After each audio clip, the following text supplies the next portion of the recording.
আজকে সারা বিশ্বে, শুধু মুসলিম কান্ট্রি না, সারা বিশ্বে কি উদযাপিত হচ্ছে।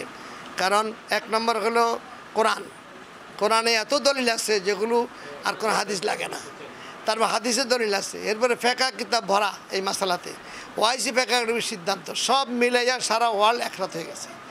এবং আমাদের উলামায়ে কেরামের বেশিরভাগ এখন এই পক্ষে কিন্তু কথা বলে না। আর যারা একটু প্রতিবাদ করতেছেন বা বিরোধিতা করতেছেন তারা ওই আগের চর্বণী করতেছেন সারা ওয়ার্ল্ডের। আমি আপনাকে যদি প্রশ্ন করি, 52টা মুসলিম দেশে কোনো মুফতি সাহেব নাই, কোনো বড় আলেম নাই, তারা সব এক হয়ে গেল, আপনি কোন মুক্তি হইলেন যে আপনি মানতে পারতেছেন না? হ্যাঁ, তারপরেও প্রশ্ন থাকবে, অনেক দিন থেকে করে আসছেন, তো করে আসছি, আমরা করে আসছি, যে সময় যোগাযোগ ব্যবস্থা ছিল না সেজন্য করে আসছি, কোনো সমস্যা ছিল না। এখন যেহেতু খবরটা পাওয়া যাচ্ছে এবং মাসাল্লাহ আসবাকর রুইয়া সর্বপ্রথম যেই হেলাল নবম চাঁদ দেখবে এবং এই সংবাদটা গ্রহণযোগ্য সূত্রে যদি পাওয়া যায়, আপনার হুকুম হলে রোজা রাখতে ঈদ করতে হবে। এই হুকুমই আমরা কিন্তু রোজা রাখতে সারা দুনিয়া করতেছি। আমাদের ইন্ডিয়া, পাকিস্তান, বাংলাদেশ এই তিনটা দেশের সবটা না, ইন্ডিয়ার কেরালা থেকে ওই এলাকায় কিন্তু একসাথে আজকে ঈদ হয়েছে, পাকিস্তানে বহু জায়গায় ঈদ হয়েছে, আপনার বাংলাদেশে বহু জায়গায় ঈদের জমাত হয়েছে। এখন সরকারিভাবে ঘোষণা হয়নি, কারণ কিছু আলেম সমাজ, যারা বিজ্ঞ আলেম, যাদেরকে আমরা সম্মান করি, তারা জিনিসটাকে রিয়েলাইজ করতে চায় না। আমরা ইসলামিক ফাউন্ডেশনে 2 দিন বহস করিয়া প্রমাণ করেছি যে না এটাই হক, কিন্তু সেটার কোনো সমাধান হয়নি। যার উদ্যোগে তিনি ইন্তেকাল করেছেন আবদুল্লাহ সাহেব, আল্লাহ ব্যস্ত নসিব করুক। পরবর্তী টাইমে যারা আসছেন এই ব্যাপারটির মাথা কামাচ্ছে না। কিন্তু আমার কথা হলো, সারা দুনিয়ার মানুষ দেখছে আজকে ঈদের জামাত, তাও কি আপনি বিশ্বাস করবেন না চাঁদ উঠছে? এখন নিজের দেশেও দেখতে হবে, কোনো কিতাব আসবে দেখাতে পারে নাই নির্দেশ। এবং একটা আপনার এবারও তারা আনে মুসলিম শরীফের একটা হেডলাইন, লিকুল্লি বালাদিন রুয়াতি, যে প্রত্যেক দেশের দেখাটা আলাদা। হ্যাঁ, এটা ধরেও নেই যেই সময় ইমাম মুসলিম রহমত লিখছেন তখন তো যোগাযোগ ব্যবস্থা ছিল না, যোগাযোগ ব্যবস্থা ছিলই না।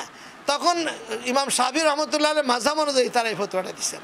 কিন্তু ইমাম শাফিঈ রহমতুল্লাহ মাযহাবে যারা অনুসারী, আপনি যান এই যে মধ্যপ্রাচ্যে, ইরানের কুর্দিস্তান যান, ইরাকে যান, তারপরে মিশরে যান, শাফিঈ মাযহাব বিরাট বেল্ট, কেউ আজকে বাদ দেয় না, সবাই ঈদ করেছে। তাহলে হানাফি, শাফিঈ, মালিকি কোনো মাযহাব বাকি নেই আজকে ঈদ করেছে। তো আপনি হানাফি দাবি করবেন, ইমাম আজম ফতোয়াটা আপনি মানবেন না। আরও দুর্ভাগ্য হলো, এখন আর ভুল উঠেছে, আর ইমাম আজম রহমতুল্লাহ আলাই এই মাসালা থেকে রুজু করছেন, মানে উনি এই মাসালাটাতে ফিরে আসতেন, কোনো কিতাবের রেফারেন্স দেয় না।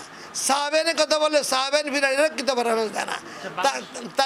তারপরে আমরা যাদেরকে মানি, আমরা ফলো তো করি, যেন আমাদের যখন রলিবি রহমতুল্লাহ চট্টগ্রামের সবাই তাকে আমরা শ্রদ্ধা করি, তার ফতুয়া এই পক্ষে, শশীন নাসিরউদ্দিন রহমতুল্লাহ আলের ফতুয়া এই পক্ষে, ফুরফুরা হুজুরের ফতুয়া এই পক্ষে, আশরাফ আলী থানভীর ফতুয়া এই পক্ষে, কারামাতুল আপনার ইয়েতে রশিদ আহমদ গাঙ্গুলি সাহেব ফতুয়া এই পক্ষে, হোসেন আহমদ মাদানির ফতুয়া এই পক্ষে, আহমদ ইয়ার খান সাহেব ফতুয়া, বাংলাদেশ এই এলাকায় যারা আছে সকলের প্রতি পক্ষে থাকার কোনোটাই ওনারা মানতে চায় না। আমরা অনুরোধ করবো একটু স্টাডি করে, পড়াশোনা করে একটু মেনে নেন, তাহলে সবাই ঐক্যবদ্ধ হতে পারবে। এই ঈদে জামা জুতো অ্যাক্সেসরিজের ডিসকাউন্ট।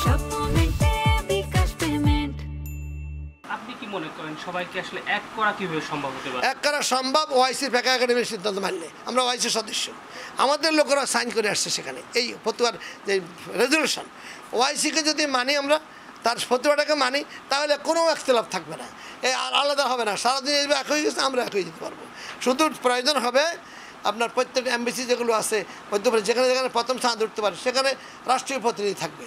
ওখানে ঘোষণা হলো, সেই ঘোষণাটা লাউড স্পিকার দিয়ে আপনি বলবেন যে আজকে অমুক জায়গায় চাঁদ। সৌদি আরব কোনো আমাদের মূল মাকসাদ না, মিশরে দেখা যেতে পারে, আবুধাবি দেখা যেতে পারে, আরও দেশে দেখা যেতে পারে। সৌদি আরব মিল রেখে যায় বলতেছে, কথাটা ঠিক না। আমরা সৌদি আরব মিল করি না, আমরা যেখানে প্রথম চাঁদ দেখা যায় সেটাকে ফলো করি আমরা।